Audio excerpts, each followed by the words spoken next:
Hello दोस्तों, कैसे हैं आप लोग। मैं आनंद तिवारी मेडजोन के यूट्यूब चैनल पर आप सभी मित्रों का स्वागत करता हूं। देखिए दोस्तों, आज यहां पर हम लोग अपना नया प्रैक्टिस सेट लेकर उपस्थित हुए हैं।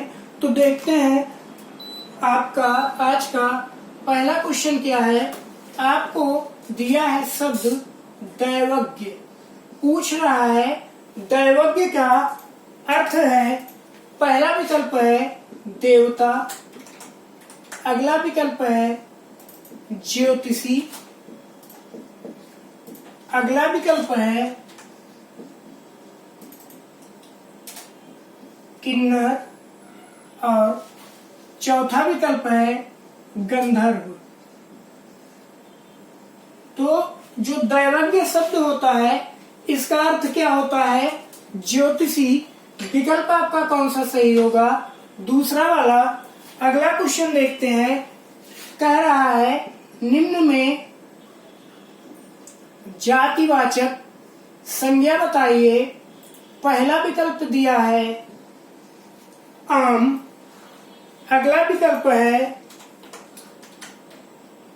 विकल्प आपको दिया है श्याम, आम नहीं राम, राम, श्याम, सेना और दुख। तो इसमें आपको जातिवाचक संज्ञा बतानी है, तो इसमें जातिवाचक संज्ञा कौन सी होगी, सेना।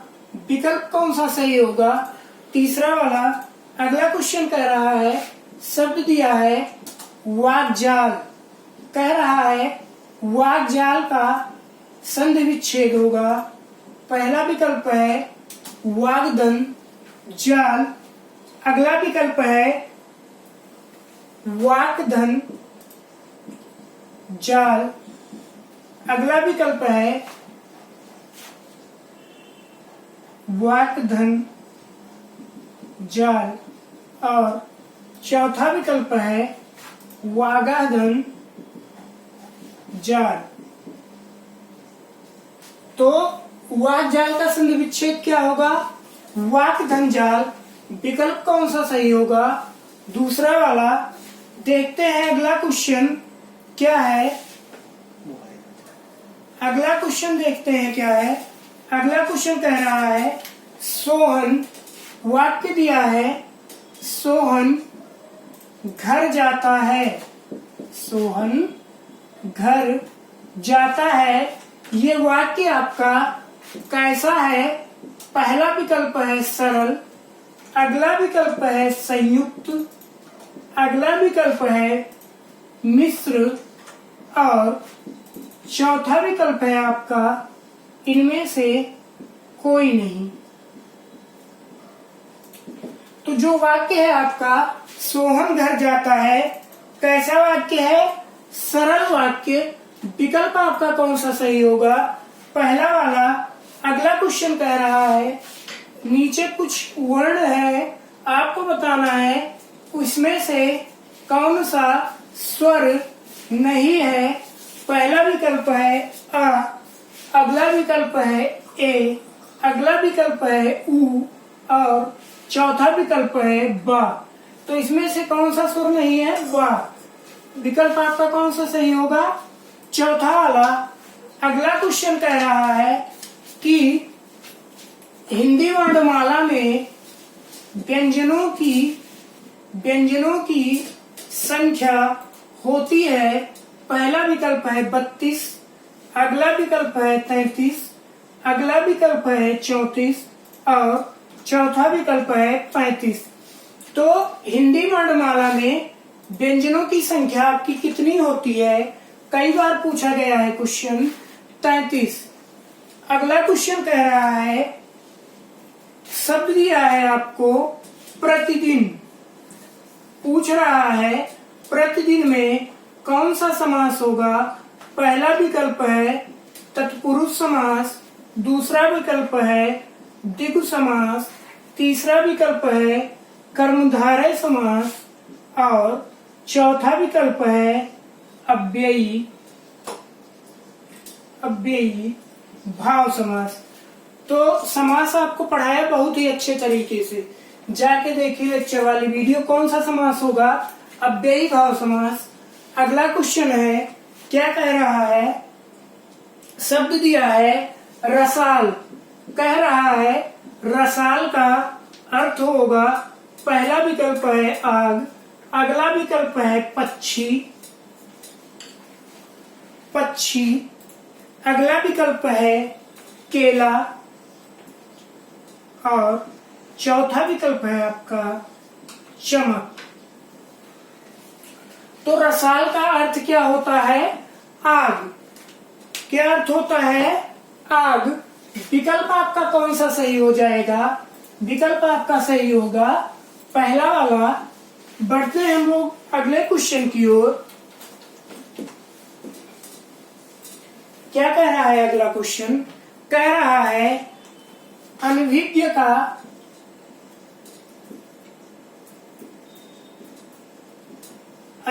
का विलोम होगा, पहला विकल्प है अज्ञ, दूसरा विकल्प है अभिज्ञ, अगला विकल्प है प्रज्ञ और चौथा विकल्प है आपका अविज्ञ। अविज्ञ। तो अनभिज्ञ का विलोम क्या होता है? अभिज्ञ। विकल्प आपका कौन सा सही होगा? दूसरा वाला।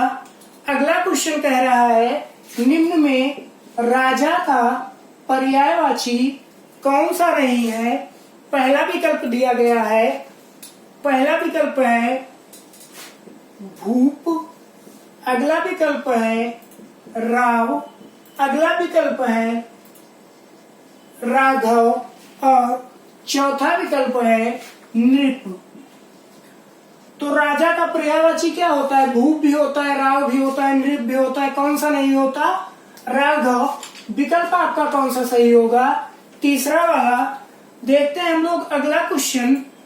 कह रहा है शब्द दिया है पक्ष, कह रहा है पक्ष शब्द का तद्भव होता है, पहला विकल्प है पक्षी, अगला विकल्प है पंख, पंख, अगला विकल्प है पखेरु और चौथा विकल्प है इसमें से कोई नहीं। तो जो पक्ष शब्द होता है इसका तद्भव क्या होता है? पंख। विकल्प कौन सा सही होगा आपका? दूसरा वाला।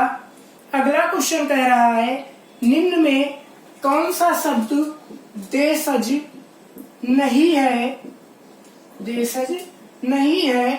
पहला विकल्प है ढिबरी, अगला विकल्प है ढोर, ढोर, अगला विकल्प दिया है पगड़ी और चौथा विकल्प है आपका पुष्कर।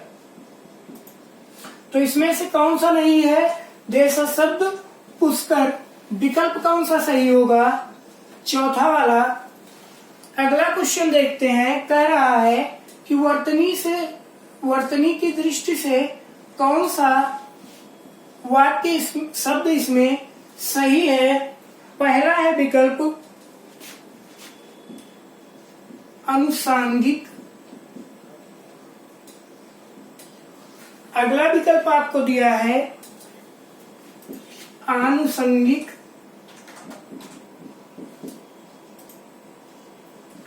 आनुषंगिक, अगला विकल्प दिया है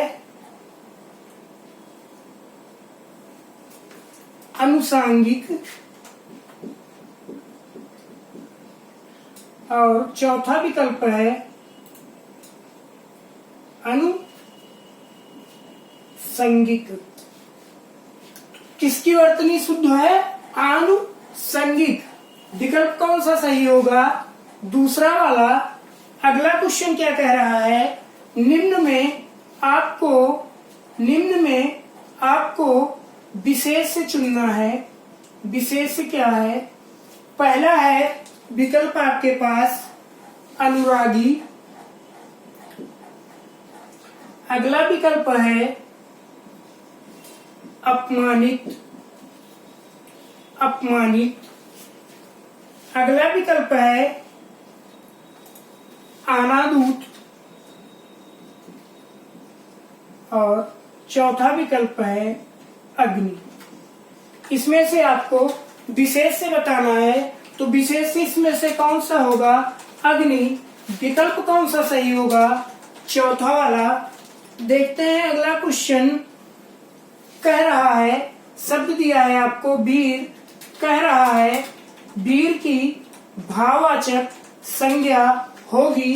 पहला विकल्प है वीरता, अगला विकल्प है वीरत्व, अगला विकल्प है वीर और चौथा विकल्प है ए व बी दोनों।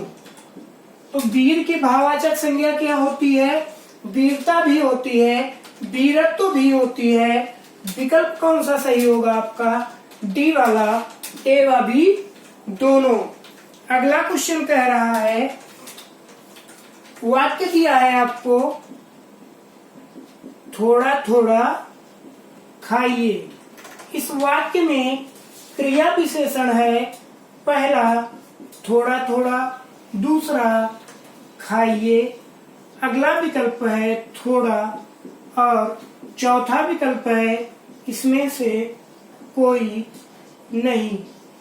तो थोड़ा थोड़ा खाइए, इसमें क्रिया विशेषण क्या है? थोड़ा थोड़ा। विकल्प आपका कौन सा सही हो जाएगा? पहला वाला, थोड़ा थोड़ा। बढ़ते हैं हम लोग अगले क्वेश्चन की ओर। क्या कह रहा है अगला क्वेश्चन?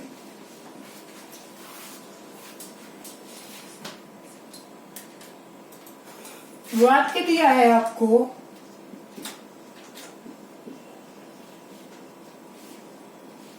हे भगवान मुझ पर रहम कर। इस वाक्य में अव्यय है। पहला विकल्प है हे भगवान, दूसरा विकल्प है मुझ, तीसरा विकल्प है रहम, चौथा विकल्प है कर। इसमें कौन सा अव्यय है? हे भगवान। विकल्प कौन सा सही होगा आपका? पहला वाला। देखते हैं अगला क्वेश्चन। कह रहा है, शब्द दिया है आपको भक्ति, कह रहा है कि भक्ति का अर्थ नहीं होता। पहला विकल्प है सेवा, अगला विकल्प है पूजा, तीसरा विकल्प है श्रद्धा और चौथा विकल्प है कविता। तो भक्ति का अर्थ क्या नहीं होता? कविता। विकल्प कौन सा सही हो जाएगा? चौथा वाला। अगला क्वेश्चन कह रहा है, लड़का पेड़ से गिरा। इस वाक्य में कौन सा कारक है? पहला विकल्प है संप्रदान कारक, अगला विकल्प है अपादान कारक, अगला विकल्प है कर्म कारक और चौथा विकल्प है अधिकरण कारक। तो लड़का पेड़ से गिरा, अलगाव की स्थिति कौन सा कारक? अपादान कारक। विकल्प कौन सा सही होगा? दूसरा वाला। अगला क्वेश्चन है, शब्द दिया है आपको पुस्तक, कह रहा है पुस्तक का विशेषण होगा। पहला विकल्प दिया है पुस्तकालय,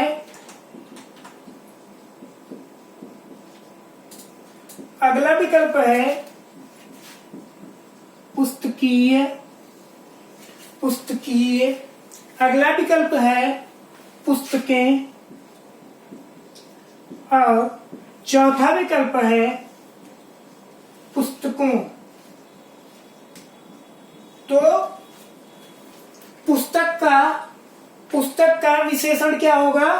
पुस्तकीय। विकल्प कौन सा सही होगा आपका? बी वाला। अगला क्वेश्चन कह रहा है कि निम्न में आपको योग रूढ़ शब्द बताना है।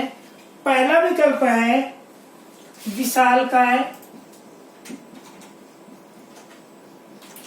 अगला विकल्प है कुमुदनी। अगला विकल्प है पुष्प और चौथा विकल्प है पंकज। तो इसमें योग रूढ़ शब्द कौन सा है? पंकज। विकल्प कौन सा सही होगा आपका? चौथा वाला। अगला क्वेश्चन कह रहा है कि निम्न में कुछ शब्द दिए हैं आपको, उसमें आपको गुण संधि बतानी है, किस शब्द में है। पहला विकल्प है लोकैश्वर्य। अगला विकल्प दिया है नारीश्वर, नारीश्वर। अगला विकल्प दिया है भारतेंदु और चौथा विकल्प है सिंधूरनी। तो एक ही मात्रा किसमें है? भारतेंदु में। विकल्प कौन सा सही हो जाएगा आपका? तीसरा वाला। संधि का बहुत ही अच्छा टॉपिक पड़ा हुआ है, आप लेक्चर जाके देखिए। संधि आप इतनी आसानी से सीख पाएंगे, कहीं आपको कोई दिक्कत नहीं होगी। देखते हैं हम लोग अगला क्वेश्चन क्या है। अगला क्वेश्चन देखते हैं। कह रहा है निम्न में घोष वर्ण कौन सा है? पहला विकल्प दिया है ख, म, च, छ। तो इसमें से घोष वर्ण कौन सा है? म। विकल्प कौन सा सही है आपका? दूसरा वाला। अगला क्वेश्चन कह रहा है निम्न में अल्प प्राण वर्ण है। पहला विकल्प दिया है ख, थ, च, प। तो इसमें से आपको अल्प प्राण चुनना है। तो इसमें से अल्प प्राण कौन सा वर्ण होगा? तो इनमें से जो च वर्ण है ये आपका कैसा वर्ण होगा? अल्प प्राण वर्ण। विकल्प कौन सा सही हो जाएगा? तीसरा वाला। अगला क्वेश्चन कह रहा है निम्न में दंत्य वर्ण कौन सा है? पहला विकल्प है या, अगला विकल्प है ता, अगला विकल्प है च और चौथा विकल्प है आपका उ। तो इसमें से दंत्य वर्ण कौन सा है? जो ता वर्ण है आपका, ये कैसा वर्ण है? दंत्य वर्ण। इस तरह से आपका ये प्रैक्टिस सेट समाप्त हुआ। फिर मिलते हैं अगले वीडियो में, तब तक के लिए खुश रहिए। नमस्कार।